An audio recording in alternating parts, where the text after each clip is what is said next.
نفذت القوات المسلحة اليمنية بالتوكل على الله وبعون الله وبسم الله عملية استهداف قاعدة نفاتيم الجوية بصاروخ باليستي فرط صوتي نوع فلسطين 2. وحققت هذه العملية هدفها بنجاح بفضل الله. إن القوات المسلحة اليمنية ستوسع من دائرة الأهداف في فلسطين المحتلة خلال الساعات والأيام المقبلة ما لم يتوقف العدوان على غزة.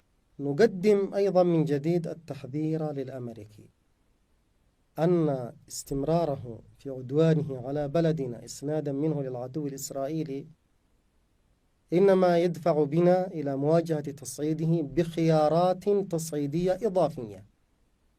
نحن نواجه الآن عدوانه بالاستهداف لحاملة طائراته، بالاستهداف لبوارجه وقطعه الحربية في البحر، ولكن حينما يستمر في عدوانه لدينا خيارات تصعيدية أكبر من ذلك وأكثر إيلاما له.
يا مرحبا، كيف حالك؟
كنت النيران هنا تشتعل